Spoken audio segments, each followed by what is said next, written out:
Hello and welcome to the Deep Dive. It is Sunday, the 8th of February, 2026.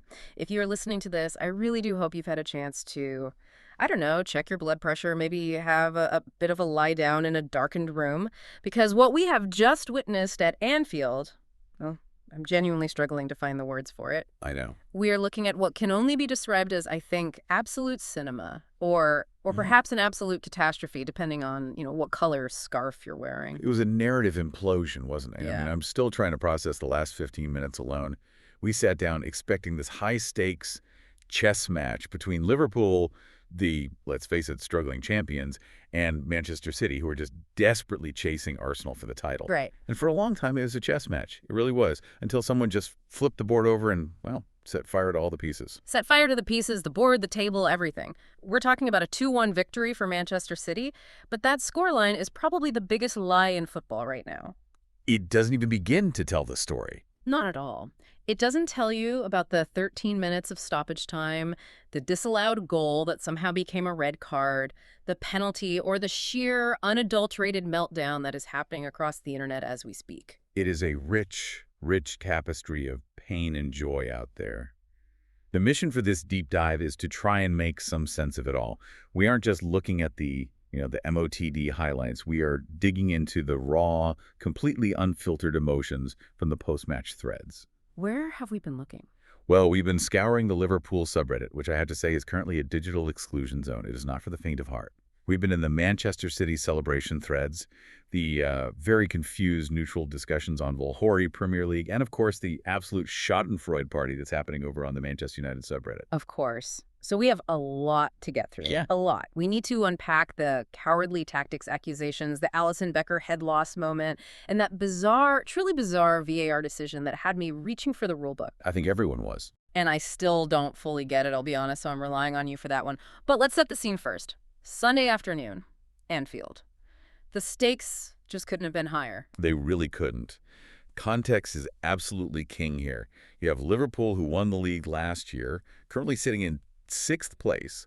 I mean, they are closer to mid-table mediocrity than they are to the top of the league. Which is staggering, really. It is. And then you have City, who absolutely have to win to keep Arsenal within touching distance. If City lose this game, the title race might actually be done.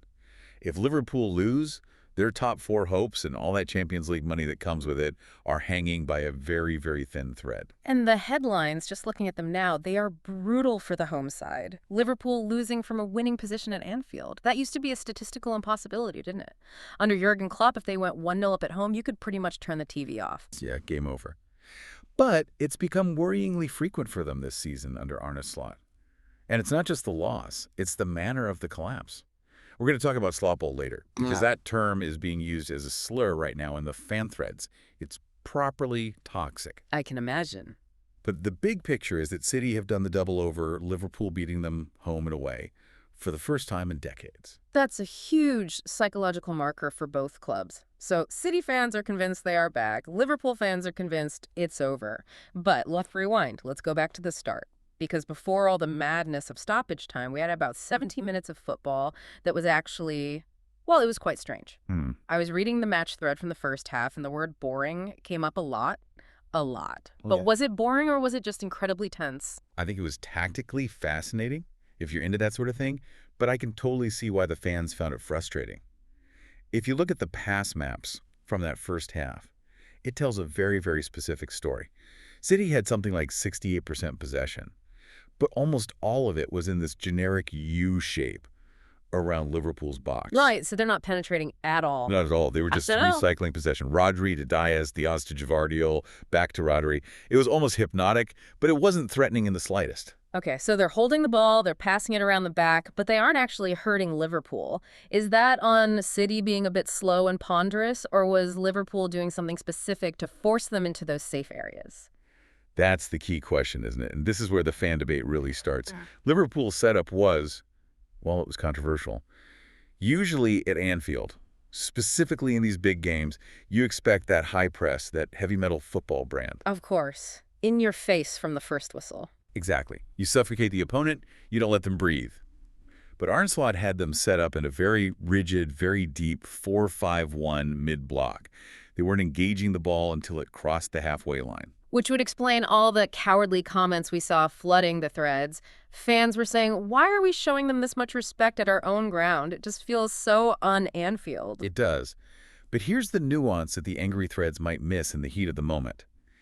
Tactically, for the first hour, it was actually working. I think so. I do. By clogging the center of the pitch, packing that midfield, they forced City to rely on their wingers.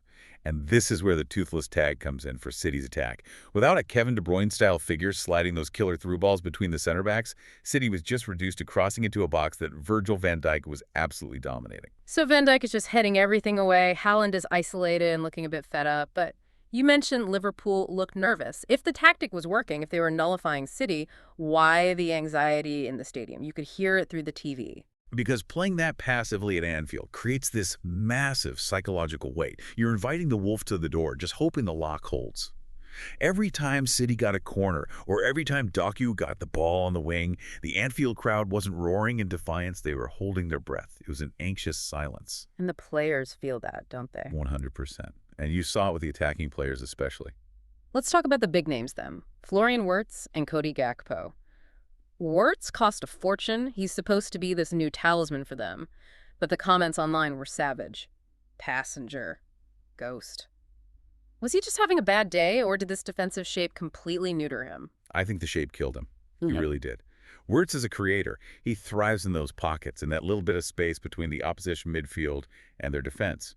But because Liverpool was sitting so deep, when they did finally win the ball back, Wirtz was, 60 or 70 yards from the City goal? A long way from home. A very long way, often with 3 City defenders swarming him. He had no support. He just ended up chasing shadows for 60 minutes. And Gakpo, same story.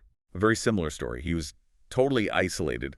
Liverpool's transition play, that lightning-fast counterattack we're so used to seeing from them, was just non-existent because they were starting their runs from inside their own penalty area. It meant that for the first hour, Liverpool genuinely looked like they were playing for a 0-0 draw. Which is always a dangerous game against Manchester City. You're just waiting for the inevitable. But we have to mention the one moment of genuine world-class quality in that stalemate period. Gianluigi Donnarumma. Oh, that save. That was absolutely world-class. I saw City fans calling it a season-saving save. I mean, that's a big claim, but talk us through it. It was a rare moment where Liverpool actually got forward with a bit of purpose. I think it was a lapse from City's defense. A ball drops to, I think it was Foden, right at the edge of the box. He catches it so sweetly. It's flying, top bins. Headed for the top corner. Absolutely. And Donnarumma, who is a giant of a man, just springs across his goal. He claws it out with his fingertips. It was an incredible athletic feat. It looked like a certain goal from the replay. It was. Maybe meat and drink for a keeper of his quality on a good day. But in a game like this, where he hadn't had much to do for 20 minutes, that level of concentration is vital. If that goes in, the whole complexion of the match changes. Completely. Liverpool have to open up. City can then pick them off on the counter and could have ended up 3 or 4-0. He single-handedly kept them in the game at that point. So we get to the 74th minute. It's 0-0. The game is tight. It's tense, maybe a bit dull for the neutrals watching at home. And then, out of absolutely nowhere, the deadlock is broken. Dominic Szoboszlai. And what a goal it was. We can talk about systems and tactics all day, but sometimes you just need a moment of pure individual brilliance. A thunderbolt. It really was. He picks the ball up in midfield, drives into a bit of space that opens up, and just unleashes an absolute rocket from about 30 yards out. It was a proper worldie, as they say. Absolute screamer. The net ripple was so satisfying, even on the replay. And for a moment, just for a moment, Anfield erupted. You could feel the relief, all that anxiety, all the frustration with the season, the sixth-place worries. It just vanished in a puff of smoke. It was the release valve, wasn't it? The lid came off the pressure cooker. But here is where it gets really interesting and where the narrative shifts from a potential hard-fought win to a self-inflicted disaster. Because the moment Liverpool scored, what did they do? They stopped playing. It was one of the most baffling things I've seen all season. It was like someone went to the sideline and just pulled the plug on the team's energy. Incredible. Instead of using that momentum, getting the crowd right up, pressing high, going for the throat like the great Liverpool teams of old, they just retreated. I saw a comment on the Liverpool subreddit that really stuck with me. A user said, and I'm quoting here, "As soon as it went 1-0, I knew we'd lose because we stopped trying to score. And that user was spot on. It's the low block disaster. Okay. You have City on the ropes. They're shocked. You have the lead at home. And instead of pressing that advantage, Liverpool just dropped deep. They went into a shell. They essentially invited Manchester City into their living room, offered them a cup of tea, and said, please come and have a go at us. And this is where the criticism of Arne Slot becomes very specific and very, very heated, because his post-match quotes are doing the rounds online, and they are not helping his case at all, are they? No, they are pouring petrol on the fire. He said in the interview, and I'm paraphrasing slightly, but the sentiment was absolutely clear, that he was waiting for the second goal. He claimed the plan was to control the game and look for the killer second. Waiting for the second goal. Yeah. While telling the team to camp on their own 18-yard line. I mean, that feels like a massive disconnect. It's a huge disconnect. The fans didn't see a team hunting for a second goal. They saw a team that was absolutely terrified of losing the lead they just got. And when you invite that much pressure against a team with the quality of Manchester City, eventually the dam's going to burst. You can only clear the ball so many times.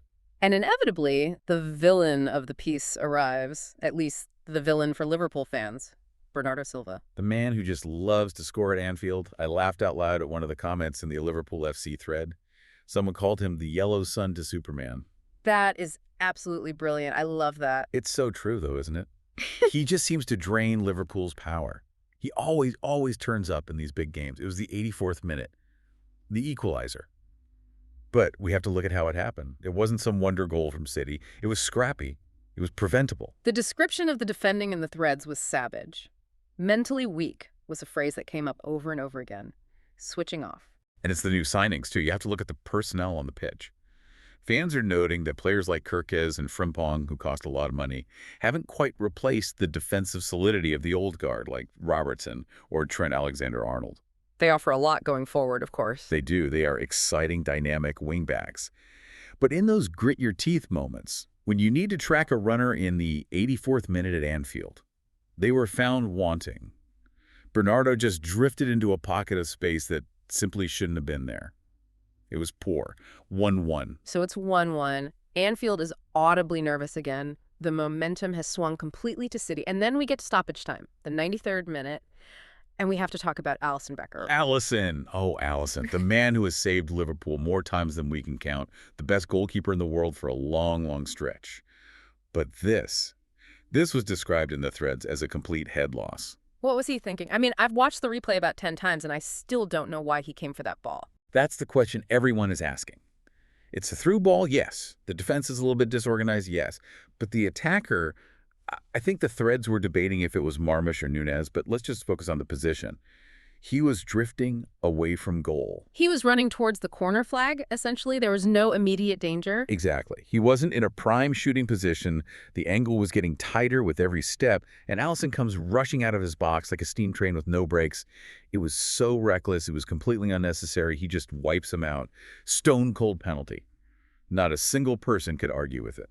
The reaction from the Liverpool fans online was, I mean, it was almost heartbreaking to read. They were calling it schoolboy. People were genuinely, seriously asking if Alisson is washed. It's a very harsh term, washed.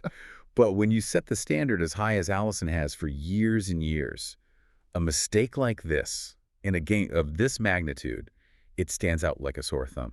It just felt like panic. It felt like all the anxiety that the entire stadium transferred directly into the goalkeeper's gloves. That's the good way of putting it. He didn't trust his defenders to deal with it.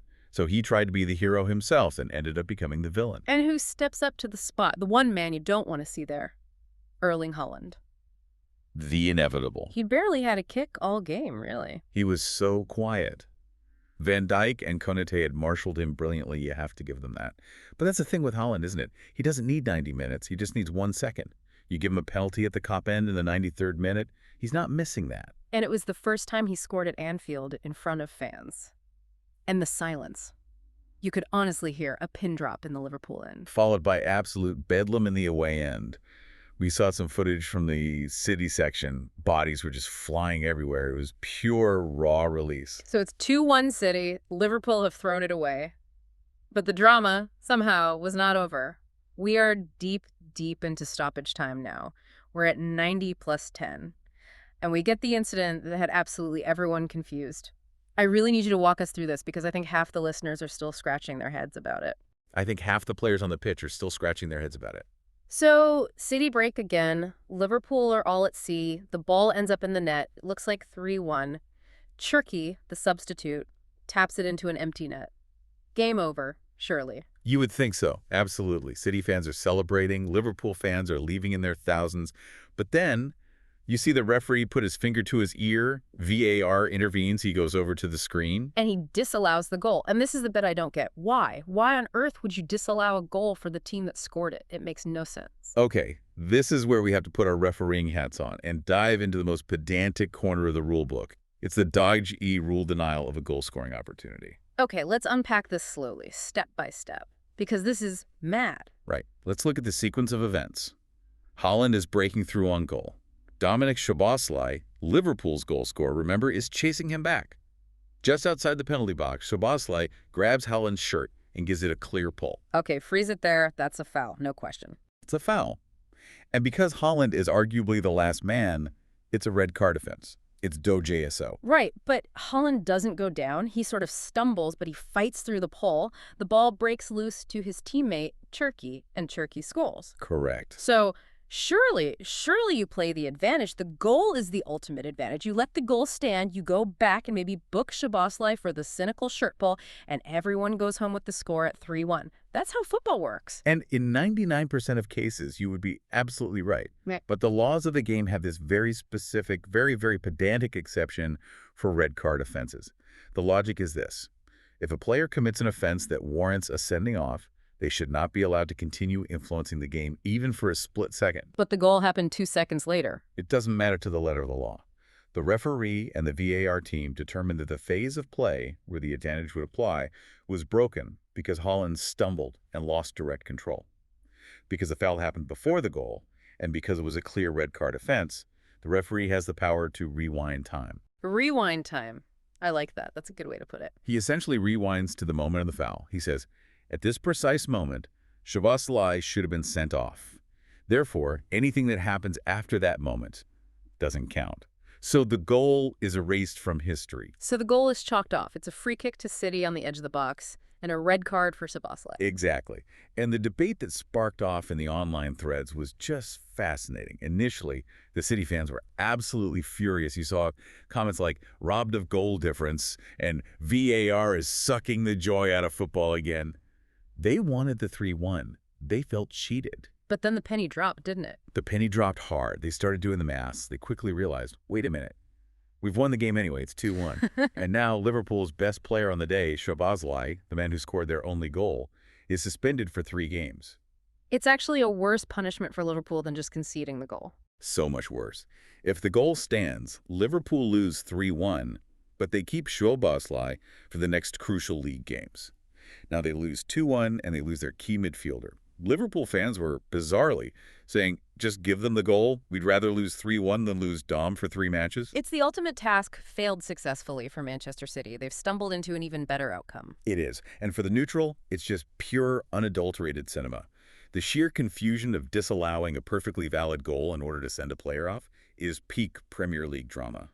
It really sums up the current state of officiating. Technically correct by the letter of the law, perhaps, but completely baffling to the spirit of the game. So the whistle finally goes. 2-1 City. And the fallout begins. And oh boy, is it toxic on the Liverpool side. We have to talk about the mood toward Arne Slot. It has shifted massively. For months, the narrative has been patience. He needs time. It's a transition period after Klopp. That patience has completely and utterly evaporated. It has turned to outright toxicity. The stats are just damning, aren't they? I've got a list here from the manager mega thread on the subreddit, and it's grim reading. First time trailing after leading at home this season. First time Pep Guardiola has won at Anfield in front of fans. And this one is the absolute killer. Only 6 league wins since September. 6 wins since September. We are in February. Yeah. I mean, that is relegation form. That is the form of a team fighting for survival, not the reigning champions of England. And the tag Slotball is being used as an insult now. What does Slotball even mean to these fans now? What are they describing? It's described as boring, sterile, possession heavy but with no punch, and defensively frail. It's just passing the ball for the sake of passing it, without any of the adrenaline or the heavy metal intensity that Liverpool fans have been weaned on for the best part of a decade. And the comparisons were flying. People were mentioning the dark days. I saw Brendan Rodgers' name come up, and you have to whisper it, Roy Hodgson. That's the death knell, isn't it? When you start seeing the Roy Hodgson memes or people comparing the current style of football to the days of Paul Konchesky and Christian Poulsen, Yeah. the fan base is completely checked out. The transition excuse just isn't washing anymore. And why should it? Well, they spent heavily in the summer. Huge money. Wirtz, Ekitike, Frimpong. This isn't some shoestring budget rebuild. This is a squad that won the league last year, bolstered by nearly $400 million all of new talent. Fans are looking at that investment, and then they're looking at 6th place in the table, and the maths just doesn't add up. And the fans are turning on the fan media, too. This was an interesting thread I saw developing, the so-called state media turn. Yes, the big fan channels. The Red Men TV, the Anfield Rap, these are proper institutions in the Liverpool fan base. Usually they try to be measured, supportive, Yes. sensible, But the comments were noting that even they are finally properly turning on the manager. One user said, and this was dramatic, when the state media turns on the state, you know the regime is over. Feels significant, doesn't it? It is really significant. It feels like the dam has broken. We're seeing quotes like, he's just a parrot in interviews, and he's gaslighting us about attacking football. And of course, the name that is on everyone's lips. Xabi Alonso. The shadow of Alonso looms very, very large over Anfield right now. Get Alonso in before it's too late. That was probably the most upvoted sentiment on the entire subreddit. It's the obvious narrative, isn't it? He's the one that got away. He's the darling of European football at the moment. And watching Slot struggle while the memory of Klopp is still so fresh and the promise of what Alonso could be is out there, it's a very dangerous mix for a manager. It's hard to survive that ghost haunting the stadium.